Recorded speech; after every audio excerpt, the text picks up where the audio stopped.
Hello, मैं बहुत late आया हूँ और मैंने यहाँ 2 परफॉर्मेंसेस देखी हैं, दोनों इंग्लिश में थी। कोई हिंदी में भी बोल के गया है? ओके, तो आजकल वैसे ये जो इतनी लंबी इंट्रोडक्शन थी इसमें मुझे लव फॉर पोइट्री समझ आया, बाकी सब छोड़ दीजिए, आप उसको रखिए। तो इसका टाइटल आई थिंक ये प्रोग्राम का विटनेस है, राइट? चलिए मैं कुछ उसके ऊपर कहूँगा आपको। यूट्यूब पे आजकल काफ़ी पोइट्री का ट्रेंड है, तो आप सुनते हो हिंदी पोइट्री? मैं हिंदी में ये आया बूट वाला। तो ये डिपेंड करता है कि अगर आपने मेरा हौसला बढ़ाया तो मैं आगे पढ़ूंगा, नहीं मैं एक पोएम पढ़ के चला जाऊंगा, ठीक है? जो पहला सुना रहा हूँ वो कुछ मिसरे हैं, 2-4 शेर हैं।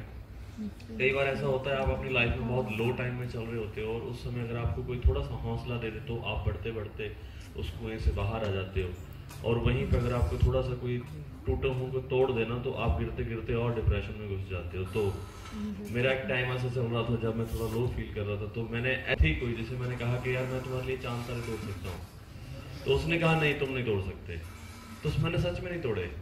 अगर सच्ची में अगर वो कहती कि हाँ तुम तोड़ सकते हो तो शायद मैं तोड़ रहा होता, तोड़ के ले आता। चांद तारे तोड़ना मतलब कोई नहीं तोड़ पाया आज तक, रियल में तो चांद तारे कौन तोड़ सकता है? उसका मतलब ये होता है कि आप किसी के लिए बड़े काम कर सकते हो, आप अपनी लिमिट से आगे जाके कुछ करोगे, है ना? उसे यकीन नहीं था, शक हुआ, तो पेश कर रहा हूँ कि तुमने जो मेरे जुनून पे शक न किया होता। जुनून समझते हो? थोड़ा सा मुझे बताइए, क्योंकि यार मुझे डर लग रहा है, ऐसे हाई फाई ऑडियंस है इंग्लिश वाली, आप तो जानते हो वहां से आवाज नहीं आ रही। जुनून, शुक्र। तुमने जो मेरे जुनून पे शक ना किया होता, मैं चांद तारे तोड़ के तुम्हें दे चुका होता। ये ट्रेंड इंग्लिश वाला है। मुशायरे में वाह वाह करी जाती है जब तालियां बजाई जाती है। वाह वाह। हाँ, जश्न रेख्ता देखते हो आप?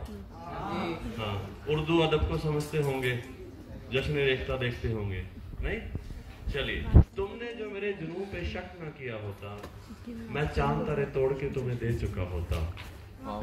कितना वो मुझसे कहती है मुझ पे कोई मिसरा लिख दो। मिसरा समझते हो? शेर जो होता है ना वो 2 लाइन का होता है, तो एक लाइन को मिसरा बोलते हैं, जब उसके साथ दूसरी लाइन जुड़ती है तो वो शेर बन जाता है। मिसरा यानी एक लाइन। कितना वो मुझसे कहती है मुझ पे कोई मिसरा लिख दो, मेरे बस में होता तो मैं लिख चुका होता।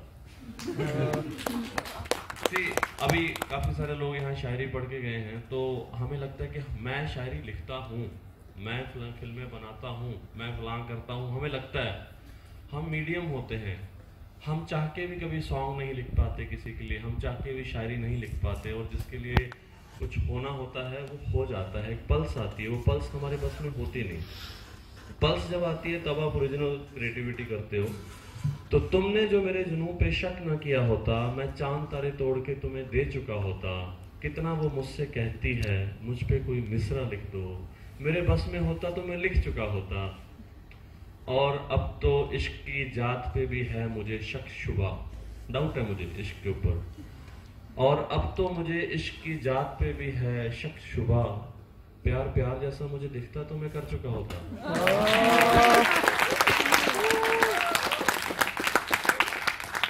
अब नए बंदे जब शायरी लिखते हैं ना तो वो उनका वही होता है, यूट्यूब से सुना और थोड़ा सा इश्क मुश्क डाल के उसके अंदर कुछ देखो देखो मैंने लिखा है एक दूसरे को दिखाने का, है ना? फिर वो ऑटो रिक्शा के पीछे जो शायरी लिखी होती है उस लेवल में कुछ कुछ करना शुरू करता है ना? मैं तुम्हें कुछ इसके बारे में नया चीज़ कहता हूँ। विटनेस की बात हो रही है ना यहाँ पे, हम आजकल क्या क्या विटनेस करते हैं, तो उसके बारे में लिखना हो तो क्या समझना पड़ता है, मैं उसके बारे में बोल रहा हूँ। लाइन है, सुनिए। सियासत को समझते हो? मुझे पता था आवाज कहाँ से आएगी, मुझे मालूम है तू कहाँ जाके छुपती है। सियासत मुझे पता है, ये 2 लोग समझते हैं, ये आगे बैठे इसलिए जज हैं, तो जो समझते हैं वो जज बन जाते हैं। देखिए, सियासत को समझते हो? नहीं तो क्या लिखते रहते हो?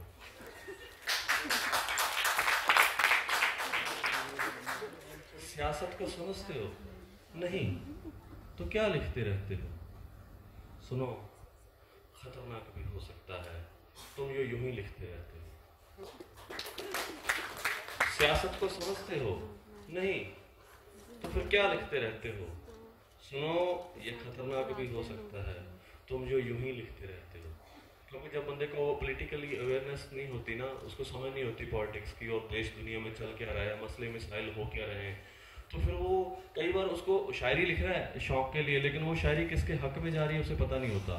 तो शायरों को सियासत समझनी चाहिए, मेरे ख्याल से ये बहुत ज़रूरी चीज़ है। सियासत को समझते हो? नहीं, तो फिर क्या लिखते रहते हो? सुनो, ये खतरनाक भी हो सकता है, जो तुम यूं ही लिखते रहते हो। चलो तुम्हारी भाषा में बात करते हैं, तो बताओ क्या लिखते रहते हो? चलो तुम्हारी भाषा में बात करते हैं, तो बताओ क्या लिखते रहते हो?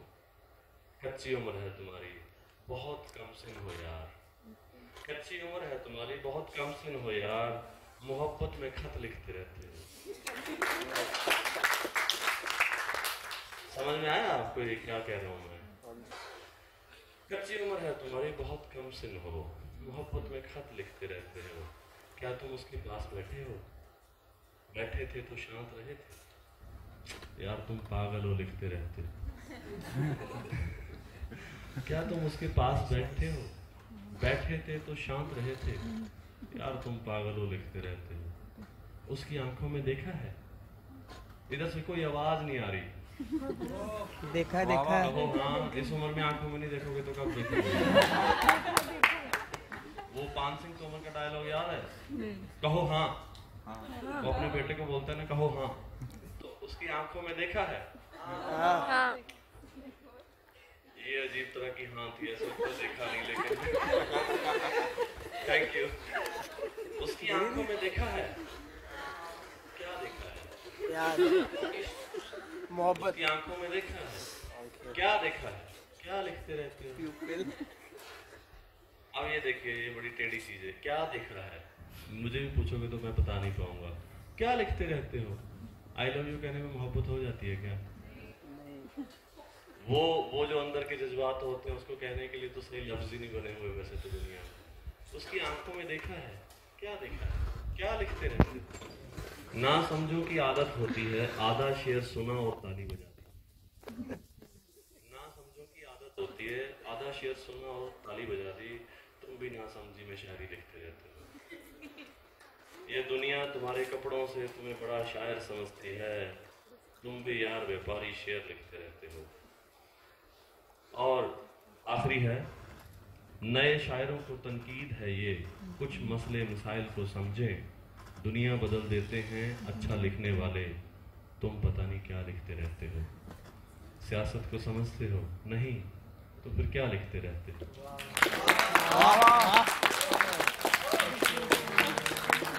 देखिए, जिस चीज के एंड में खूब तालियां बजती है ना, इसका मतलब मिडल में कुछ था नहीं। शुरू में समझ आया नहीं, मिडल में आया नहीं, एंड में तो वो होता ना। मैं तो हैरान रह गया, एक जगह में कीर्तन में गया, लोगों ने जब कीर्तन खत्म हुआ तालियां बजा दी। मतलब कमाल है ना। चलिए कोई एक और चीज सुनाता हूँ आपको। जब आपके देश में एक गवर्नमेंट आपको जो रन करती है, उसके होते हुए आपके देश में आपको ऐसा माहौल मिलता है कि हर जगह आपको जंग जैसा लगने के कुछ आसार नज़र आते हैं, डर लगने लगता है, आप घबराए हुए से रहते हो, तो क्या वो सरकार आपने इसलिए चुनी थी कि वो आपको इस तरह का माहौल दे? डायलॉग कीजिए, डायलॉग कीजिए। यहाँ का बंदा डायलॉग नहीं कर रहा। आप मुझे बताइए, आपके रिश्ते में अगर डायलॉग ख़त्म हो जाए तो वो रिश्ता कितनी देर चलेगा? डायलॉग ये एक चीज़ होती है जो बिखरी हुई और ख़राब चीज़ों को ठीक कर सकती है। डायलॉग है ख़राब चीज़ों को अच्छा और अच्छे को बेहतर और बेहतर को बेहतरीन कर सकती है। जिनके हक में था और जिनके बस में था कि सुधार सकते थे, उन्होंने नहीं सुधारा, है ना। तो शायर को मैंने क्या विटनेस किया, देखो। फिर कोई मसला होता ही ना अगर मसले सुलझा लिए जाते। बात खत्म, है ना। फिर कोई मसला होता ही ना अगर मसले सुलझा लिए जाते। क्या फिर भी हकों पर लड़ते अगर हक अदा कर दिए जाते? क्या फिर भी हकों पर लड़ते? देखिए, नए शायर हैं तो कुछ कुछ बातें समझा रहा हूँ, अपनी पोएट्री में डालने की कोशिश करना। आप लोग दुनिया को जगा सकते हो, बेहतर बना सकते हो, जीने लायक बना सकते हो, बड़ी बात यह है। फिर कोई मसला होता ही ना अगर मसले सुलझा दिए जाते, क्या फिर भी हकों पर लड़ते अगर हक अदा कर दिए जाते। कितना वो मुझसे कहती है पुरानी बातें याद ना कर, मैं कोई वादा याद ना करता अगर वादे निभा दिए जाते।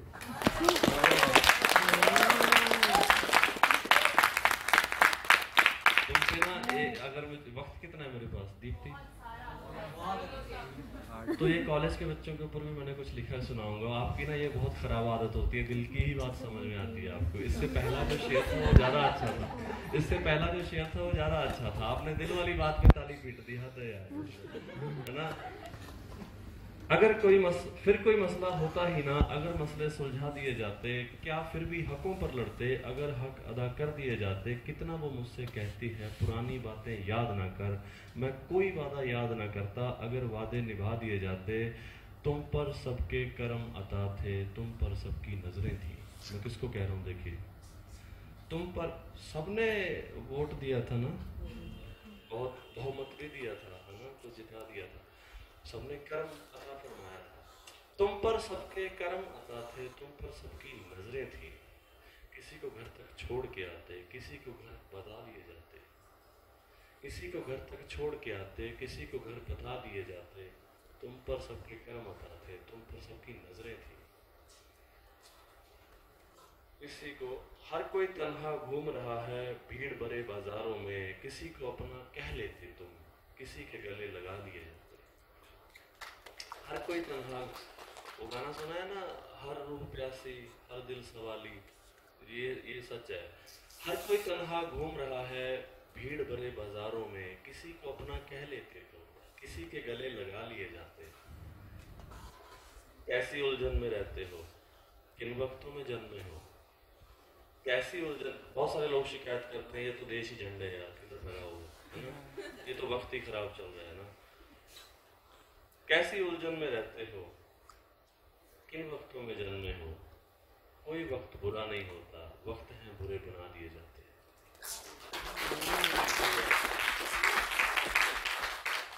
आखिरी फिर तुम्हारे लिए, इस पल अच्छा यही रहेगा, हर शय पर तुम गौर रखो बस।